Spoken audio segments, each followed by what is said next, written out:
All right, ready to go deep. Chapters 11 through 13 of Prisoner of Azkaban are jam-packed. Oh, absolutely. These chapters really throw Harry through the ringer. Emotionally, I mean. No kidding.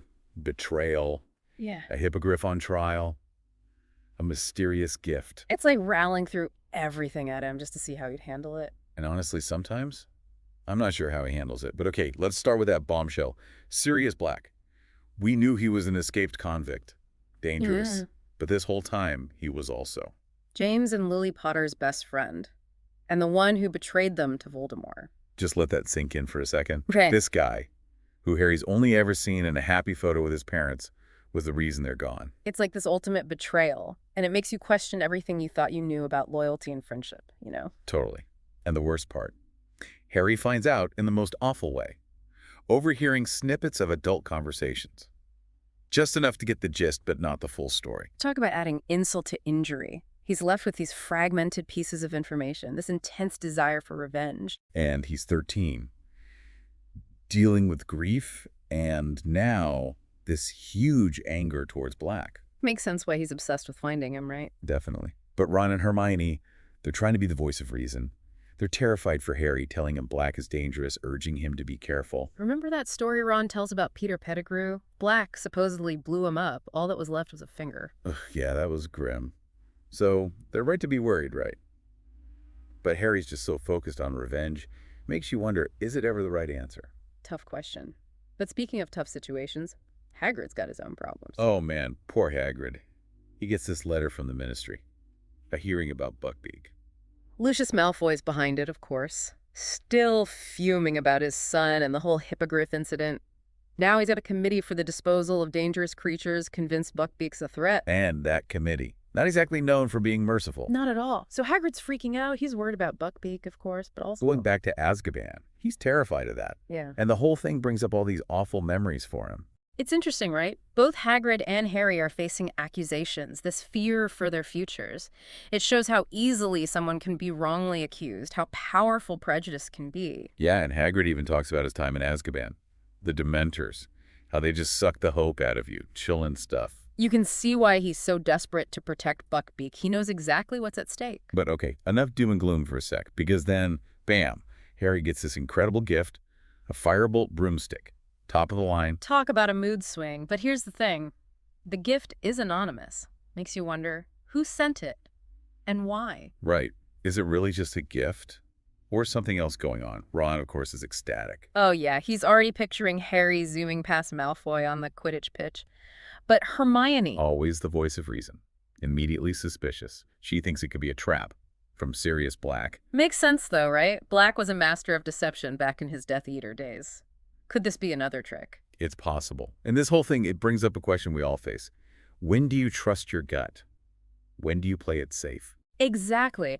And then Hermione takes things a step further. She tells Professor McGonagall about the firebolt. Oh, yeah. And that causes some serious tension between her and Ron. He's furious. But Hermione's adamant that it's better to be safe than sorry.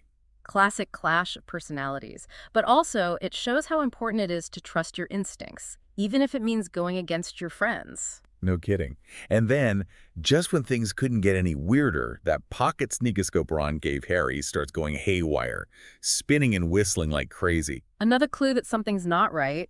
But what's it reacting to? Sirius Black lurking nearby? Or is there something else going on, something we haven't even thought of yet? Man, so many questions. And I have a feeling things are about to get a whole lot more complicated. It really makes you think, doesn't it? All this stuff happening at once. Harry dealing with the betrayal, Hagrid worried about Buckbeak. And then this amazing broom shows up. Yeah, it's a lot. And then there's Hermione freaking out about the firebolt. Was she right to be so suspicious?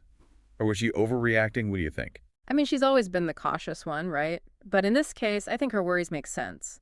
Sirius Black is still out there. Everyone thinks he wants to hurt Harry. So a random, expensive gift appears. Yeah, I'd be a little skeptical too. Especially with Black's history, right? Huh. Hermione even says he could easily curse the broom. It's kind of terrifying when you think about it. Totally. And remember, Hermione's main priority is Harry's safety.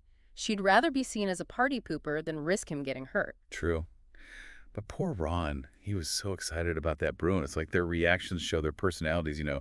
Ron's impulsive ready to believe the best while Hermione's always thinking things through. Makes you wonder, how would you react in that situation? Right. Would you be caught up in the excitement? Hmm. Or would you be more cautious? It's like this bigger theme in the book, trusting your gut versus being careful. It also makes me think about gifts in general. They could be signs of friendship, but also ways to trick people. This firebolt really blurs the lines. For sure. And that's what makes it so interesting. Even good things can have a hidden side, you know? Oh, speaking of hidden sides, what about Professor Trelawney's prediction at Christmas dinner? That whole the first to rise will be the first to die thing. Pretty creepy, even if the adults acted like it was nothing. Professor Trelawney, always a bit dramatic, right? But sometimes her predictions do come true, just not always in the way you expect. Exactly. And remember, we are talking about a book where a prophecy saved Harry's life. So maybe fate does play a role in all this. It definitely adds another layer to things. Rowling's great at that kind of foreshadowing, using small details to hint at what's coming. So yeah, even if Trelawney seems like a bit of a cook, it's worth paying attention to what she says. Okay, but back to the firebolt drama. Was Hermione right to go to Professor McGonagall? I mean, Ron was really upset with her for that. It's tough. Maybe she should let Harry decide what to do with the broom. It was his gift, after all. But on the other hand, she was really worried for him. It's about finding that balance. When do you step in to protect someone, even if it means maybe upsetting them? Yeah, it's a tough call, especially with friends. And Hermione wasn't trying to be mean. She really thought the firebolt could be dangerous. Right. And then McGonagall actually takes the broom to check for curses, which makes sense, but it makes things even worse between Ron and Hermione. Yeah, their reactions are so different. Ron feels betrayed, while Hermione's sure she did the right thing. Yeah. It shows that sometimes doing what you think is right can lead to hard choices, choices that maybe not everyone will agree with. And then on top of everything else, Harry's sneakoscope goes nuts. That thing starts spinning and whistling like crazy. Yeah, it's like this big warning sign. But a warning about what? Is it Sirius Black? Or is it something else entirely, something we haven't even thought of? So many possibilities. Rowling's really good at keeping us in suspense, making us wonder what's going to happen next. For sure. These chapters are like a roller coaster. You're never quite sure what's around the corner. And that's what makes it so fun to read, right? Totally. It's like we're trying to solve this mystery along with Harry, figuring things out as we go. But man, there are a lot of pieces to this puzzle. What should we be focusing on as we keep reading? Like, what are the key things to remember from these chapters? Well, I think the biggest thing is trust. Who are the characters we can really trust? And who might be trying to deceive others? That's a huge part of the story going forward. Yeah, that's a good point. Harry's trying to figure out who to trust, his friends, the adults, even his own gut feelings.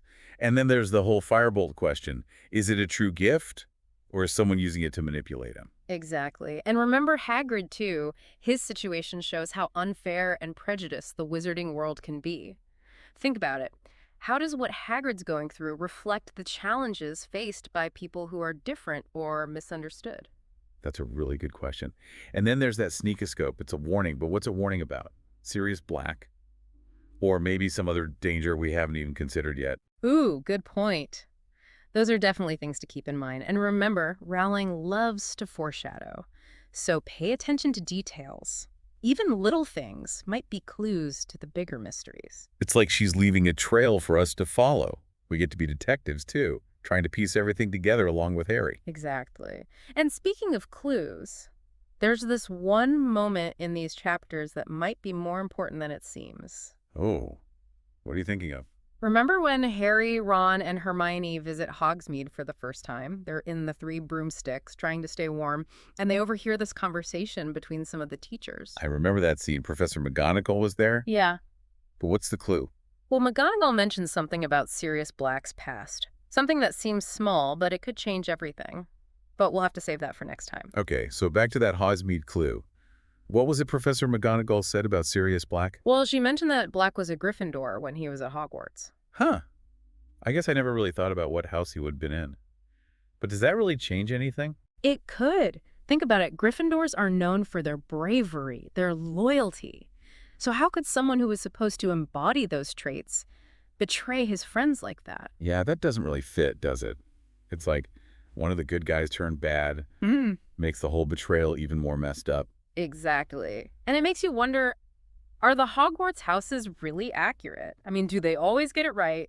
Or can people surprise you no matter what house they were in? Deep thoughts. Speaking of tough questions, do you think Hermione was right to go to Professor McGonagall about the firebolt? Ugh. It's such a tricky situation. Part of me thinks she should have just let Harry decide. It was his gift, right?